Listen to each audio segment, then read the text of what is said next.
আরেকটা কথা একটু খোলাখুলি বলে ফেলা ভালো, বর্তমানে পলিটিক্সে কিন্তু একটা বিরাট ভ্যাকিউম আছে, আমাদের জন্য এটা একটা অ্যালার্মিং ব্যাপার।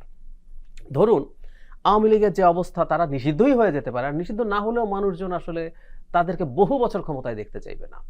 তো এই মুহূর্তে যে দল আরেকটা আছে বিএনপি, তাকে প্রতিষ্ঠিত রাজনৈতিক দলের মধ্যে জামায়াত তাকে চ্যালেঞ্জ দেওয়ার আশপাশেও আছে বলে আমি মনে করি না। তাদের প্রচুর শোরগোল আছে সামাজিক মিডিয়ায়, কিন্তু গ্রাসরুটের মানুষ, যেহেতু ক্যাডার ভিত্তিক সংগঠন, তারা তাদের সমর্থন সংঘবদ্ধভাবে শোরগোলটা করতে পারে, কিন্তু ভোটের রাজনীতিটা আলাদা।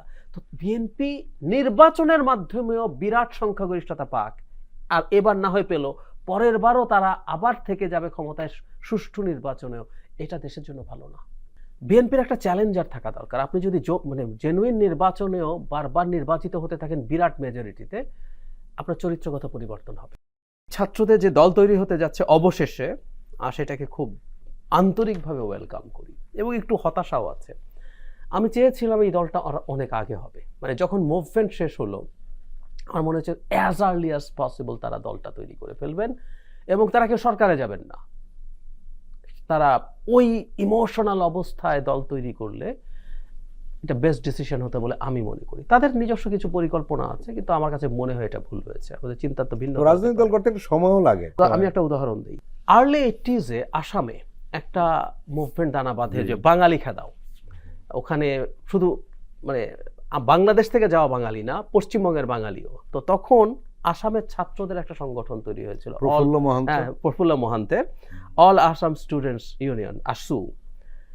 ওদের মুভমেন্টে হতে হতে একটা সময় 85-এ রাজীব গান্ধী তখন প্রাইম মিনিস্টার, উনি বাধ্য হয়েছিলেন আসামে কর্ড সাইন করেন। সো ওদের সাফল্য আসলো।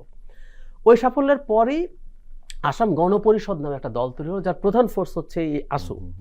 এবং ওরা 85 সালেই যে নির্বাচন হয়, সেই নির্বাচনে তারা ক্ষমতায় এসে গেল, এবং প্রফুল্ল মহান্ত 33 বছর বয়সে আসামের সর্বকনিষ্ঠ মুখ্যমন্ত্রী হয়ে গেলেন। তো সুতরাং আন্দোলনের যে আবেগের জায়গাটা, ওটা তাজা থাকতে থাকতে দল করে ইভেন ক্ষমতায় প্রথমবারেই চলে এসছে। এই ইতিহাস তো আমাদের এই অঞ্চলেই আছে।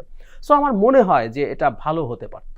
যাই হোক, তারা করছেন, আমি খুবই গভীরভাবে ওয়েলকাম করি, এবং আমি মনে করি একজন ছাত্র উপদেষ্টারও আসলে সরকারে থাকা উচিত না। কেন, আমি একটু ব্যাখ্যা করি। ধরুন একজন আসবেন, আমরা শিওর নই, জনাব নাহিদ ইসলামের নাম শোনা যায়, এবং আমি মনে করি তার অবশ্যই দলে আসা উচিত। কারণ এই মুভমেন্টের পোস্টার বয় মূল ফেস, মানে আমরা ফেস বলতে নাহিদ ইসলাম, মানে ভবিষ্যতে নাহিদ ইসলামের যত সমালোচনা, উনি এটা আমাদের তো ইতিহাস আছে, বিরাট বীররা সব পচে গলে নষ্ট হয়েছে, নাহিদ ইসলামের যদি তাও হয়ে যায়, তাত্ত্বিকভাবে বলছি, এই মুভমেন্টের আলোচনা আমরা যেদিন করব, এইটা তো ইতিহাসের অংশ, তাকে সামনে রাখতেই হবে। সো উনি যাওয়া উচিত, উনি ধরে নিতে শুনছি উনি যাবেন, উনি যাক। কিন্তু খেয়াল করি আমরা আরেক কেউ উপদেষ্টা আরো পরে এসে জয়েন করবেন, তার মানে খেয়াল করি তার কিন্তু দলে আসার সম্ভাবনা আছে। তো সেই মানুষটা যখন সরকারে থাকছেন, প্রশ্ন আসবে যদি এরকম হতো উনি দলে যাবেন না, কোনোদিনই যাবেন না, তাহলে একটা কথা ছিল। তো ওনার যখন সম্ভাবনা আছে বলছেন, তাহলে তার দলে থাকা, এই যে বিএনপি যে প্রশ্ন তৈরি করছে যে এটা নিরপেক্ষতাকে প্রশ্নবিদ্ধ করবে, তাহলে তো সেই প্রশ্ন আসতে পারে। আমার কাছে সেই সংকটের জায়গা মনে হয়। যাই হোক, তারা শুরু করুন, এবং তাদের যে পলিটিক্যাল স্ট্যান্স, আমি এটাকে সমর্থন করি। কারণ আসলে কি, পলিটিক্যাল আইডিওলজিটা ব্যক্তিগত ফিলোসফির ব্যাপার।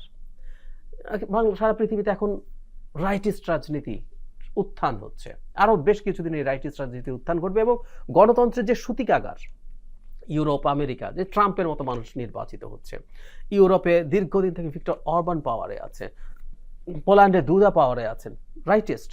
নেদারল্যান্ডসে প্রায় ক্ষমতায় চলে যাচ্ছিল। ইটালিতে রীতিমতো ফ্যাসিস্ট দল ক্ষমতায় আছে, এবং ইটালিতে এখন মুসোলিনির সমাধিতে তার মৃত্যু দিবস, জন্মদিবস পালন করা হয়, এবং নিষিদ্ধ ঘটিত যে আপনার ফ্যাসিস্ট যে স্যালিউট, সেটা দেওয়া হয়। তো সারা পৃথিবীতে এখন রাইটিস্টের রমরমা চলছে, ভারতে তো আছেই আমাদের পাশে। এই সময় কারো মনে হতে পারতো যে আমরা যদি একটু রাইটিস্ট একটা দল করি, সেটা মানুষের সমর্থন। বাংলাদেশেও কিন্তু এই ধরনের রাইটিস্ট অ্যাটিটিউড আছে। সেই জায়গায় তারা যখন একটা মধ্যপন্থী দলের কথা ভাবছেন, এটা একটা সাহসিকতার ব্যাপার। এবং আমি মনে করি সার্ভিস বেসড, আমি আইডিওলজিক্যাল ডিবেটে না গিয়ে, দিল্লিতে আম আদমি পার্টি যেভাবে, আপনি খুঁজলে দেখবেন ওর কোনো আইডিওলজিক্যাল স্ট্যান্স নাই। ও জাস্ট তার ওখানে লিখে রেখেছে ইকুয়ালিটি এবং জাস্টিস তারা নিশ্চিত করবে। এগুলো খুব সার্ভিসের ব্যাপার, এবং সেই সার্ভিস দিয়ে দিয়ে সে ক্ষমতায় গেছে। সে বিজেপি কংগ্রেসের মতো বিরাট দলে, এই যে 5 তারিখ নির্বাচন হবে, ফাইট হবে, এবং আমি ধারণা করি তারা আবার জিতবেন। তারা পাঞ্জাবে জিতেছেন একইভাবে। সো তারা একটা মধ্যপন্থী, মানুষকে সার্ভিস দেবেন এরকম একটা কমিটমেন্টের দলে যদি পরিণত হন, আমি মনে করি আমাদের অনেক কিছু পাওয়ার থাকবে এবং আমরা ট্রুলি তাদের সাথে তাদের সমর্থনে থাকবো, আমরা দেখতে চাইবো। আর একটা কথা একটু খোলাখুলি বলে ফেলা ভালো, বর্তমানে পলিটিক্সে কিন্তু একটা বিরাট ভ্যাকিউম আছে, আমাদের জন্য এটা একটা অ্যালার্মিং ব্যাপার। ধরুন আওয়ামী লীগের যে অবস্থা, তারা নিষিদ্ধই হয়ে যেতে পারে, আর নিষিদ্ধ না হলেও মানুষজন আসলে তাদেরকে বহু বছর ক্ষমতায় দেখতে চাইবে না। তো এই মুহূর্তে যে দল আরেকটা আছে বিএনপি, তাকে প্রতিষ্ঠিত রাজনৈতিক দলের মধ্যে জামায়াত তাকে চ্যালেঞ্জ দেওয়ার আশপাশেও আছে বলে আমি মনে করি না। তাদের প্রচুর শোরগোল আছে সামাজিক মিডিয়ায়, কিন্তু গ্রাসরুটের মানুষ, যেহেতু ক্যাডার ভিত্তিক সংগঠন, তারা তাদের সমর্থন সংঘবদ্ধভাবে শোরগোলটা করতে পারে, কিন্তু ভোটের রাজনীতিটা আলাদা। তো বিএনপি নির্বাচনের মাধ্যমেও বিরাট সংখ্যাগরিষ্ঠতা পাক, আর এবার না হয় পেল, পরের বারও তারা আবার থেকে যাবে ক্ষমতায় সুষ্ঠু নির্বাচনেও, এটা দেশের জন্য ভালো না। বিএনপির একটা চ্যালেঞ্জার থাকা দরকার। আপনি যদি মানে জেনুইন নির্বাচনেও বারবার নির্বাচিত হতে থাকেন বিরাট মেজরিটিতে, আপনার চরিত্রগত পরিবর্তন হবে। পুরনো যে ধ্যান ধারণা রাজনীতিতে, জি, এটা আমরা দেখেছি ক্ষমতায় না গিয়েও জামাত বলুন, বিএনপি বলুন, তারা কিছু কর্মকাণ্ড করছে যেগুলো আসলে সাধারণ মানুষ নিতে পারছে না। জি, বিশেষ করে তরুণরা তো নয়। জি, এই ক্ষেত্রে কিন্তু নতুন দলের প্রয়োজন, এবং এটাও কিন্তু এক ধরনের মানে ভ্যাকুয়াম। একদম তাই। এবং তারা আসবে। এবং আরেকটা ঘটনা ঘটে, রাজনীতি আসলে চাপের ফলে কাজ করে। একটা উদাহরণ দিই, বিএনপি সংস্কার নিয়ে খুব বেশি আন্তরিক না এরকম মনে হচ্ছে, তো বিএনপি ধরলাম ক্ষমতায় গেল নির্বাচন করে। আপনি দেখবেন তখন, ধরুন এই ছাত্রদের দলটা তখন যদি ক্রমাগত মানুষকে ক্যাম্পেইন করতে থাকে, না এই সংস্কার হতে হবে, নাহলে সমস্যা হবে, আপনি দেখবেন তখন বিএনপির উপর চাপ তৈরি হবে, তাকেও একই কথা বলতে হবে। একটা উদাহরণ দিই, বিজেপি চায় আইডিওলজিক্যাল রাজনীতি করতে, হিন্দু মুসলমান মন্দির বানাবো, তোমার মেয়েদেরকে লাভ জিহাদ করে বিয়ে করে ফেলতেছে, আমি তোমাকে কি সার্ভিস দেই এই বিষয় না, তুমি আগে এটা ঠেকাও। এখন দিল্লিতে যখন নির্বাচন হচ্ছে, বিজেপিকে আম আদমির সাথে কম্পিট করতে হচ্ছে। আম আদমি বলেছে প্রত্যেকটা মেয়েকে 2100 রুপি করে টাকা দেবে মাসে। বিজেপি এখন এই ফাইট করার জন্য বলছে আমি 2500 400 বাড়িয়েছে। তার মানে ফাইটটা এরকম হতে হবে, সো সার্ভিস ভিত্তিক। এখন বিএনপি যদি সংস্কার যেসব জায়গায় করতে চায় না, স্টুডেন্টরা যদি বলে আমি যদি ক্ষমতায় আসি তাহলে কিন্তু আমি এটা করব, আপনি দেখবেন তখন বিএনপিকেও তার সাথে অ্যালাইন্ড হতে হবে। এভাবেই আসলে আমি একটা জিনিস লক্ষ্য করেছি, আপনার কথার সমর্থনে বলি, সেটি হলো যে এই সংস্কার করবে না বা করা যাবে না, বিএনপি কিন্তু এটা খুব জোরালো ভাবে বলতে পারছে না। নিশ্চয়ই এটা ব্যালেন্স হচ্ছে।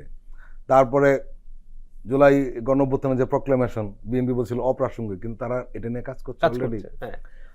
এবং এরকম অনেকগুলি বিষয় রয়েছে যেগুলো আসলে এই ধরনের থাকলে সুবিধা হয়। ট্রু। এবং একটা কথা একটু সংস্কারের প্রসঙ্গে বলি, বিএনপি সংস্কার মানে এই যাবতীয় 5 আগস্টের আগে বিএনপি সংস্কারে কিন্তু তাদের একটা প্রস্তাবনা বেশ আগে 2 বছর 2.5 বছর আগে দিয়েছে, 22 সালে দিয়েছে। সেখানে তাদের প্রথম 27 দফা ছিল, পরে গণতন্ত্র মঞ্চ বা অন্যদের সাথে মিলে 31 দফা হয়েছে। যেটা সমস্যা হয়েছে হয়তো আমরা ওই সংস্কারগুলো এখন আর যথেষ্ট মনে করছি না, আরো করতে হবে, এবং কিছু কিছু ক্ষেত্রে অস্পষ্টতা আছে, এগুলো আরো স্পষ্ট করতে হবে। কিন্তু বিএনপি সংস্কার চায়, কিন্তু এই যে বললাম বেশি সংস্কার যেটা জনগণের জন্য ভালো হবে মনে করে, বিএনপি যদি সেটা না করে, এনারা যদি তাদের রাজনীতিতে চাপ তৈরি করে, তখন বিএনপি সমস্যা পড়বে, এবং বিএনপি তখন মনে করবে আমি যদি এইটার সাথে, কারণ মানুষ তো বুঝে গেল মানুষ তো আগামীবার আমাকে ভোট দেবে না, সো বিএনপিকেও কাজগুলো করতে হবে। গণতন্ত্র আসলে এভাবেই কাজ করে।